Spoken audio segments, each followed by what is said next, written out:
अस्सलाम वालेकुम, मैं हूं अब्दुल मालिक सुल्तान और आप देख रहे हैं रियल एनालिसिस 1 की लेक्चर सीरीज़। इस वीडियो में हम एक आदि डेफिनेशन, एक थ्योरम की स्टेटमेंट जिसका प्रूव हम नहीं करेंगे और एक सीरीज़ की कन्वर्जेंस का टेस्ट जो है वो डिस्कस करेंगे।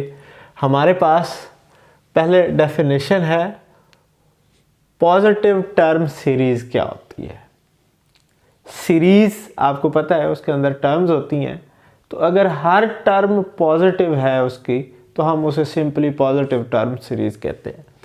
ए series this is said to be a positive term series और series of positive term if A N is greater than 0।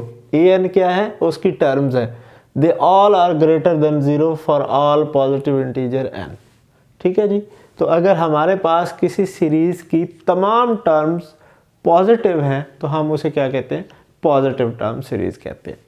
एक थ्योरम है, इसकी जस्ट स्टेटमेंट है, हम इसका प्रूव नहीं करेंगे। स्टेटमेंट क्या है कि अगर हमारे पास कोई पॉजिटिव टर्म सीरीज़ है तो अगर हम उस और वो सीरीज़ कन्वर्जेंट है तो हम अगर उसकी जो टर्म्स हैं उनको आगे पीछे कर दें, उनका ऑर्डर चेंज कर दें, तो उससे कोई फ़र्क नहीं पड़ेगा, वो सीरीज़ कन्वर्जेंट ही रहेगी और वही सम के इक्वल आएगी जो पहले जिस सम के इक्वल थी।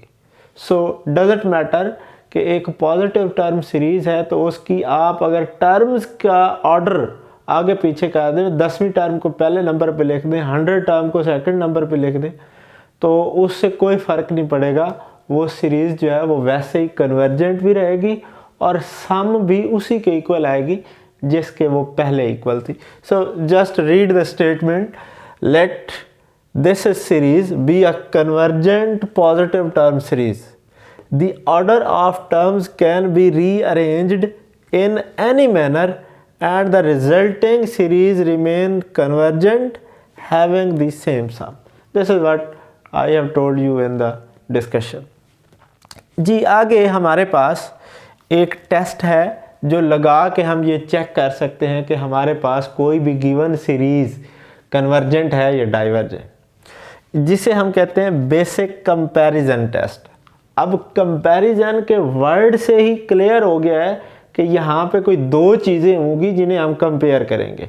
तो यहाँ पे चूँकि सीरीज़ की कन्वर्जेंस की बात हो रही है तो दो सीरीज़ होंगी जिनको हम आपस में कंपेयर करेंगे। हमें एक सीरीज़ का पता होगा कि ये कन्वर्जेंट है या डाइवर्जेंट है।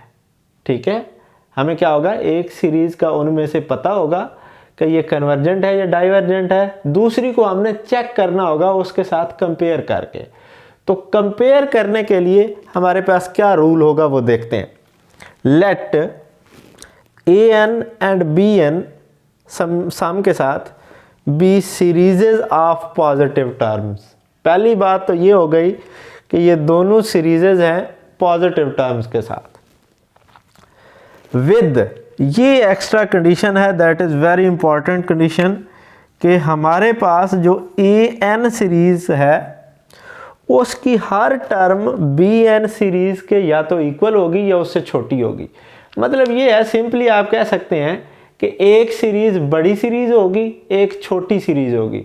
बड़ी सीरीज़ को कैसे आप देखें कि लेट से A1 और B1 पहली टर्म को कंपेयर करेंगे। B को हम बड़ी सीरीज़ कह रहे हैं, तो पहली टर्म कंपेयर करें तो B की पहली टर्म उसकी पहली टर्म से बड़ी होनी चाहिए। दूसरी को कंपेयर करेंगे, फिर इसी तरह तीसरी को, चौथी को, जिसको भी आप मर्जी करें, तो जो B सीरीज़ जिसे आपने बड़ी सीरीज़ क्लेम की है उसकी हर टर्म कंपैरेटिवली उससे बड़ी होनी चाहिए या हार्डली इक्वल होनी चाहिए।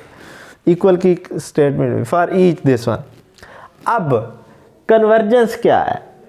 अगर बड़ी सीरीज़ कन्वर्ज करती है, जो बड़ी सीरीज़ है वो कन्वर्ज करती है तो छोटी ऑटोमेटिकली कन्वर्ज करेगी, और अगर छोटी सीरीज़ डाइवर्ज करती है तो बड़ी भी डाइवर्ज करेगी।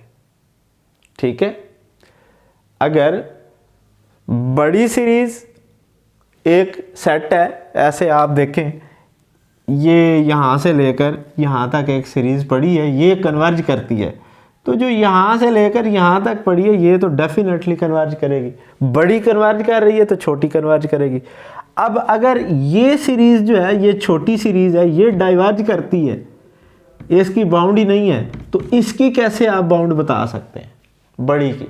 तो ये हमारे पास बेसिक कंपैरिजन टेस्ट है। 2 रूल्स हैं, 2 आपको सीरीज़, एक सीरीज़ का पता होगा कि ये डाइवर्जेंट है या कन्वर्जेंट है।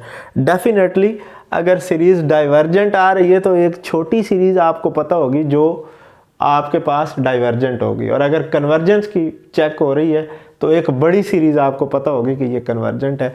तो हमारे पास 2 एग्जांपल ले लेते हैं, एक कन्वर्जेंस की और एक डाइवर्जेंस की। Check the convergence of this series is 1/1 plus n square.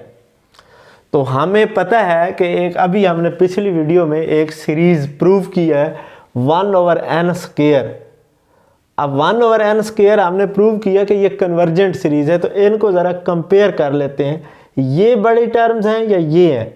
आप देखें कि अगर आप 1 लेते हैं तो ये 1/2 आएगा और ये 1 आएगा। 1/2 छोटा होता है, 1 बड़ा होता है। 2 लेंगे तो ये 1/5 आएगा, ये 1/4 आएगा। तो ये बड़ी सीरीज़ है, ये छोटी है। बड़ी सीरीज़ का हमें पता है कि ये कन्वर्ज करती है, तो ये हम कह देंगे कि ऑटोमेटिकली के बाय बेसिक कंपैरिजन टेस्ट ये सीरीज़ भी कन्वर्ज करेगी, क्योंकि ये छोटी सीरीज़ है और हमें एक बड़ी सीरीज़ मिल गई है जिसका पता है कि वो कन्वर्ज करती है। अब दूसरा एक डाइवर्जेंस का देख लेते हैं। n+5/n² + 4। हमें इसको खुद भी थोड़ा सा मेकअप इसका करना पड़ता है बनाने के लिए। n+5/n² + 4 हमें गिवन है। हमने नीचे क्या किया है, n से इस टर्म को 4 को n के साथ मल्टीप्लाई कर दें तो क्या सीन बनता है, ये बड़ी सीरीज छोटी बनती है और ये बड़ी बन जाती है। आप देख लें, चेक कर सकते हैं, n को 1 रखें तो ये 6/5 बनेगा और ये भी 6/5 बनेगा। पहली टर्म के इक्वल आ गई। n को 2 रखें तो ये 7/8 बनेगा और ये 7/12 बनेगा। तो 7/12 इज स्मॉलर देन 7/8। इसी तरह आप चलते जाएं, ये छोटी सीरीज बन जाती है, ये बड़ी सीरीज बन जाती है।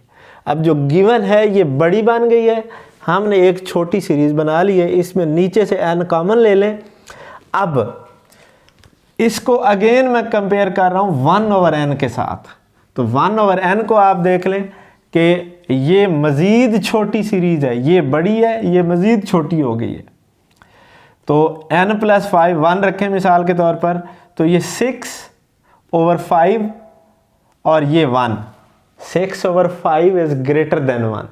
तो ये बड़ी वैल्यू है, ये छोटी है। 2 रखेंगे तो ये क्या बनता है 7/12 और ये बनता है 1/2। तो 7/12 इज़ ग्रेटर देन 1/2। तो इसी तरह से आप टर्म बाय टर्म कंपैरिजन करते जाएं तो ये बड़ी सीरीज़ है, ये छोटी है। तो अब अगर इसका जो हमें गिवन सीरीज़ है और इसका कंपैरिजन करें तो दिस इज़ ग्रेटर, ये इससे बड़ी है और ये इससे बड़ी है, तो मतलब है ये इससे बड़ी है। तो अब इसका हमें पता है, अभी हमने पिछली वीडियो में प्रूव किया है कि ये डाइवर्जेंट है। अब छोटी सीरीज़ डाइवर्जेंट है तो बड़ी कन्वर्जेंट नहीं हो सकती। बाय बेसिक कंपैरिजन टेस्ट हमारे पास ये डाइवर्ज कर रही है, तो जो गिवन सीरीज़ है ये भी डाइवर्ज करेगी। So this is what the basic comparison test is. तो नेक्स्ट वीडियो में हम एक और टेक्निक देखते हैं इसी कन्वर्जेंस से related. Keep watching. Thank you. अल्लाह हाफ़िज़।